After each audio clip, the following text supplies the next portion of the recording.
What's up? This is MsCosmo back again here on the Stir Up off air, this time speaking to Riky Rick about his life and the new single that he's been dropping. NAFUKWA has been out, the ever so controversial song that he's just released. Amantombazane, the remix, the video has just been dropped, that as well as him being a father on this episode of the Stir Up. I hope you're gonna dig it.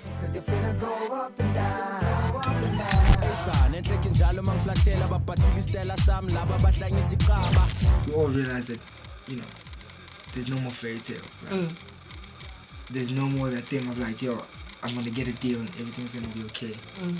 So it's no more about creating relationships with people and then being like, this is what our relationship is gonna be forever. That's not the case, because people are constantly changing. You constantly wanting different things. So it becomes about expectations. What do you expect from whatever situation you're in, whether in business or in love with your partner or from your children? It's all about what you expect, and what are your boundaries? What boundaries are you setting up, and how do you operate according to that?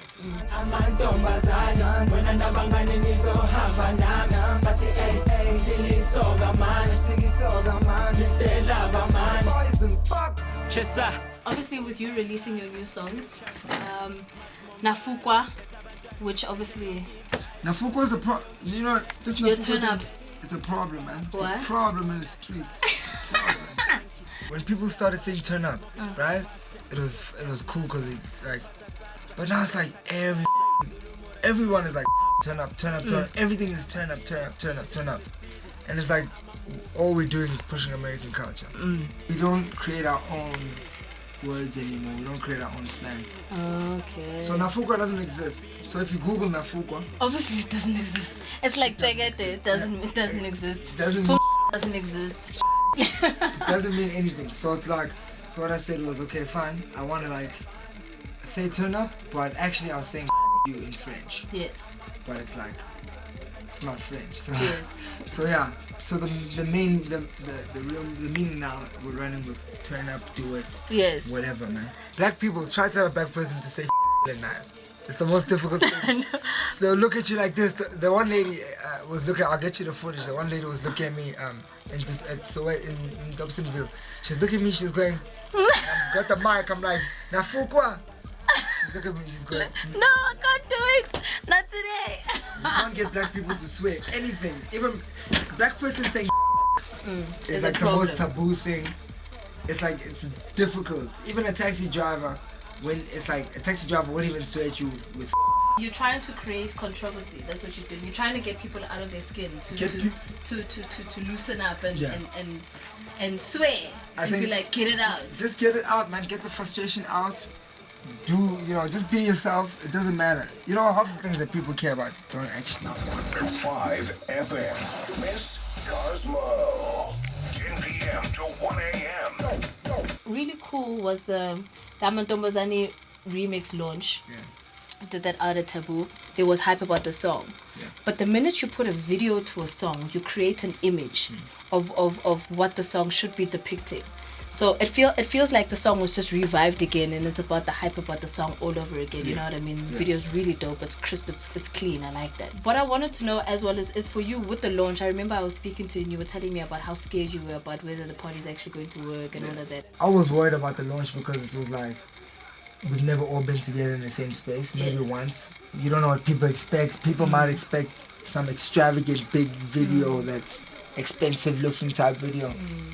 And you know, for me, I'm just trying to push like simplicity. Yes. So when I do these videos, it's like, I know there's some people that always want things to be over the top and look very rich and expensive and all that stuff. But if we presented them simplicity and like, you know, people were, you know, really happy. People buy into that And because it looks so much different. It's a different feel. It's not like you're in the club popping bottles. For the first time, I mean, you guys probably only all saw each other when you did the Marawa performance. I think I had spoken to X as well, and he was telling me that he only met Nadia for the first time when you guys did that performance. So how was that like to be in that same space as well, to be like, yo, okay, this is Mang Mang, even though you're on the verse right after his that was crazy. type vibe, you know? I think it was crazy. It almost felt like the Americans, you know, like how B.O.B. said he didn't perform, he had never met that Haley Yes, chick yes. and that was the number one song. And that was such a big song. And a big song, and they'd never met before, and it was like you meet at the MTV Awards when you have to perform. It's just dope energy, man. Like it came together really well. It comes together as long as people just give their 100%. Like that's all you can ask for. You know what I mean? It's like, and it's real. It's not like I'm not asking you to be my buddy and chill with me the whole time. It's none of that. It's like, yo, let's do this thing. We know it's big. It's putting us on, you know, on a different level, because it's just about raps, right? So in that sense, it's just like amazing. I'm like, I don't know what to say. Like, I keep wanting to thank people every day. I even forget to, like, I want to thank people like individually. Because you're sweet. You're a humble guy. Like, you're a nice guy. Yeah. Maybe because the ego hasn't gotten to you yet. Do you think because it's still too early, like it hasn't gotten to a point where you're like, screw this, I'm the biggest guy out there right now? Because people get like that really quickly and really early. Like, yeah. And it's scary when that happens. Well, yeah, I think, I mean, there's different types of characters. It's like, in the industry, who do you want to be? Do you want to be like a... Are you really hungry for that number one spot? And are you willing to take whatever comes with that fight for the number one spot? Or is like, do you just want to do your art, put it out there? Whoever takes it, whoever doesn't, and you just keep putting out stuff. Just keep on. Yeah. So you gotta decide. There's different characters. There's guys who wanna race to the front and, you know, break records and be number one and do all this stuff. And, you know, half the time those people who don't succeed at that become bitter like rappers who didn't make it. And then it's like, and then you get some rappers who didn't quite make it but are so involved in the culture because they actually love this thing, that this is them, that they can't let it go. Like, this is them, it's in their blood. So it's like, it's not like, oh, I didn't make number one, let me not do it. It's like those kids, you know, those kids that when they lose at soccer they take the ball and go home.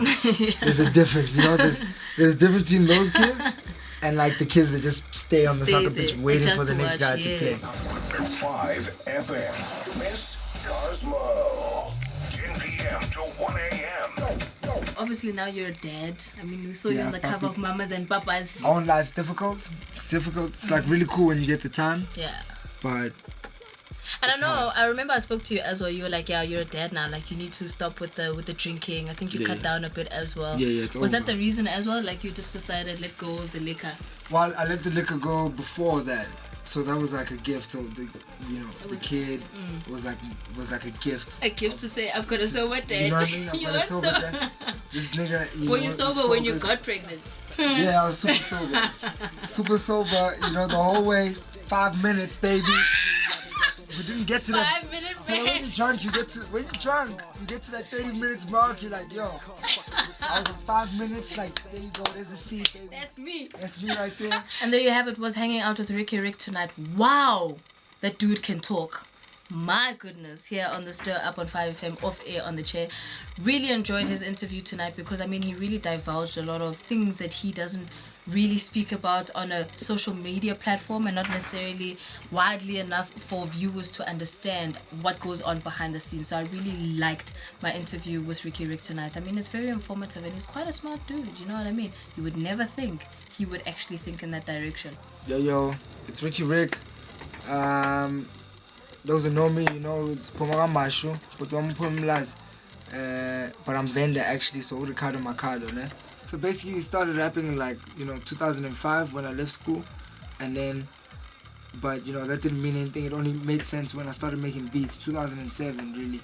People mustn't miss the point in terms of thinking that it's about us. It's not about me at all. Like all the stuff that's happening and people opening up to different types of sounds, allowing people to do whatever they want to do.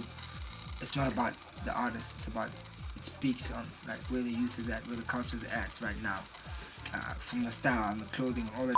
It's not about the artist. And if people can realize that you actually are the ones that are powerful. Thank you so much for coming through to the Stir Up off air on the chair here on 5FM. Really had a good time for you. You know what I mean? Listen when your shit come on. It's crazy when you talk about me. It's crazy when you talk about me. It's crazy lying when you talk about me. Cause your feelings go up and down.